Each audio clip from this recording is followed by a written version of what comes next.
नमस्कार। डॉक्टर बीना कौशिक, एसपीसी राजकीय महाविद्यालय अजमेर। आज का मेरा टॉपिक है बलबन पार्ट सेकंड। बलबन के प्रथम पार्ट के अंतर्गत हमने बलबन किस तरह से राजगद्दी पर बैठा और बलबन के सामने गद्दी पर बैठने के बाद कौन कौन सी कठिनाई आई, इनके बारे में पढ़ा था। आज हम बलबन के पार्ट सेकंड में बलबन का राजत्व सिद्धांत के बारे में पढ़ेंगे कि कौन सा राजत्व सिद्धांत उसने अपनाया और किस तरह से उसने अपनी प्रारंभिक कठिनाइयों पर विजय प्राप्त की। बलबन योग्य और दूरदर्शी और व्यावहारिक व्यक्ति था। उसने गद्दी पर बैठते ही उसने अनेक उसके सामने कठिनाई आई। इस कारण बलबन ने यह निश्चय किया कि वह राज्य विस्तार की अपेक्षा अपने राज्य की सीमाओं की सुरक्षा और उन सीमाओं के अंतर्गत शांति और व्यवस्था को स्थापित करने का प्रयत्न करेगा। इस कारण बलबन का संपूर्ण समय आंतरिक संगठन का था, साम्राज्य विस्तार का नहीं था। बलबन ने ये प्रारंभ से ही अपना एक निर्णय लिया कि वो साम्राज्य का विस्तार ना करके उसको संगठित बनाने का कार्य करेगा। बलबन दिल्ली सल्तनत का पहला शासक था जिसने सुल्तान के पद और अधिकारों के बारे में विस्तृत रूप से विचार प्रकट किए। सुल्तान के पद की पुनः प्रतिष्ठा के लिए उसके द्वारा निम्न कार्य किए गए। सबसे पहला उसके द्वारा, जिनको कि हम उसका राजत्व सिद्धांत कह सकते हैं, पहला है सुल्तान के दैवीय अधिकार के सिद्धांत पर बल देना। बलबन ने सुल्तान को ईश्वर का प्रतिनिधि बताया और उसके आदेश को ईश्वर का आदेश बनाया। सबसे पहले बलबन ने ये स्पष्ट किया कि वो ईश्वर की इच्छा पर के अनुसार ही शासक बनाया और ईश्वर की इच्छा के द्वारा ही शासन संचालित कर रहा है और उसके जो आदेश हैं वो ईश्वर के आदेश हैं, अर्थात जनता उनके आदेशों को पालन करना ही चाहिए, उनके आदेश की अवहेलना नहीं कर सकती है। सुल्तान का स्थान केवल पैगंबर के बाद है। सुल्तान को कार्य करने की प्रेरणा और शक्ति ईश्वर से प्राप्त होती है। इस कारण जनसाधारण को उसके कार्य की आलोचना करने का अधिकार नहीं है। दूसरा, उसके द्वारा राजत्व सिद्धांत में अपनाया गया कि उसने स्वयं ये घोषणा की कि वह राजकुलीन अर्थात शाही वंशज व्यक्ति होने का उसने दावा किया। बलबन ने अपनी शक्ति को बढ़ाने के लिए स्वयं को ईरान के शाही वंशज बताया। वह साधारण व्यक्तियों और निम्न कुल के व्यक्तियों से मिलना पसंद नहीं करता था। उसने उच्च पदों पर केवल उच्च कुल के लोगों को ही नियुक्त किया।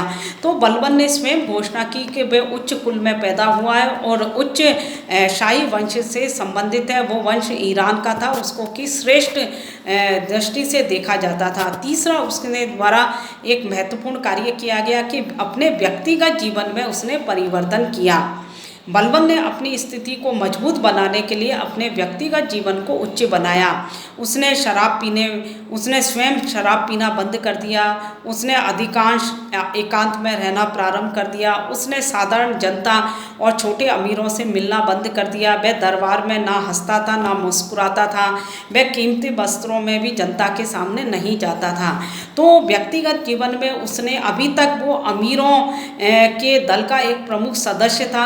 अमीरों की गुटबंदियों में वह स्वयं भाग लेता था, स्वयं शराब पार्टियों में वो भाग लेता था और उस षड्यंत्र रच के सुल्तानों को हटाता था।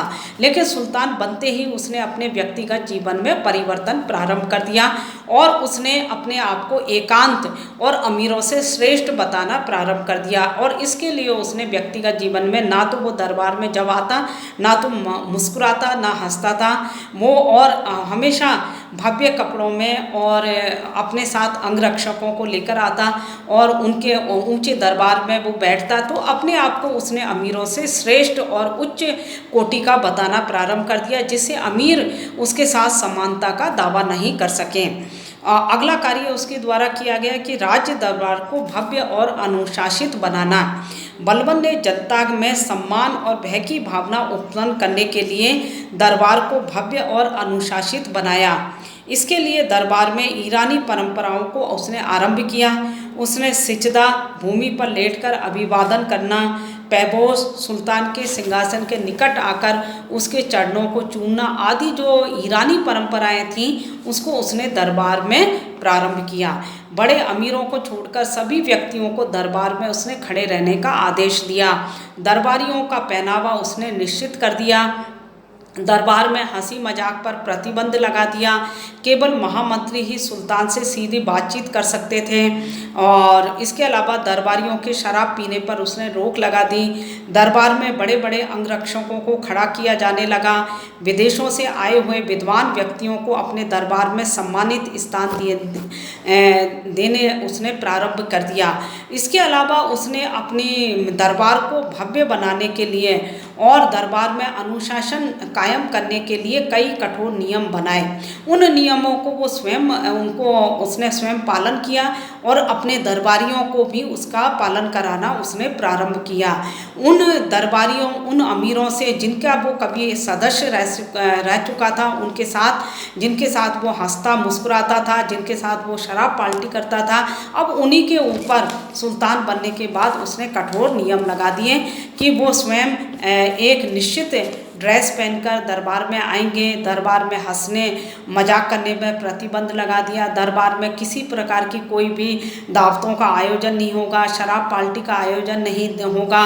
दरबार में कोई भी व्यक्ति सुल्तान से सीधी बातचीत तक नहीं कर सकता है। सबसे पहले वो अपना अनुमोदन या हम कहें अपनी अर्जी सुल्तान तक पहुंचाने के लिए जो है वो महामंत्री का वो सहारा लेते थे और महामंत्री को पहले अपनी बात रखते थे। उसके बाद वो कितना भी बड़ा मंत्री क्यों ना हो, महामंत्री के माध्यम से ही वो सुल्तान तक अपनी बात पहुंचा सकते थे।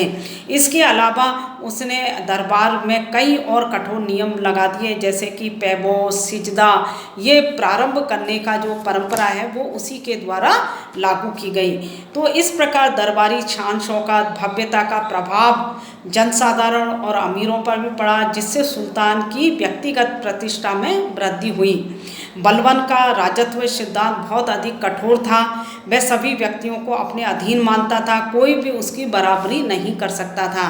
तो दरबारी शिष्टाचारों को बढ़ाना और कठोर नियमों को लागू करना ये बलबन के राजत्व सिद्धांत की विशेषता थी, क्योंकि बलबन इस बात को बहुत अच्छी तरह से जानता था यदि उसने दरबार में कठोर नियम लागू नहीं किए और दरबार को भव्य और अनुशासित नहीं बनाया तो जिस परिस्थितियों में उसने सुल्तान को अपने पदों से हटाकर वो स्वयं गद्दी पर बैठा है, उसी तरह से कहीं अन्य अमीर भी उसे अपने रास्ते से हटाकर और सुल्तान के पद पर ना पहुंच जाए। तो इसी डर और आकांक्षा के कारण हम देखें उसने दरबार को अनुशासित बनाने का कार्य किया और अनेक नियम लागू किए।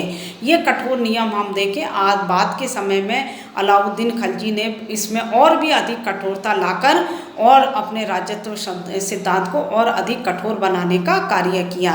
तो बलबन का ये जो राजत्व सिद्धांत था, जिसके कारण से बलबन के शासनकाल में बहुत कम विद्रोह हुए और राज्य में शांति और व्यवस्था बनी रही और ये बलबन और उस समय के तुर्की राज्य के लिए बहुत ही हितकारी सिद्ध हुए। नमस्कार।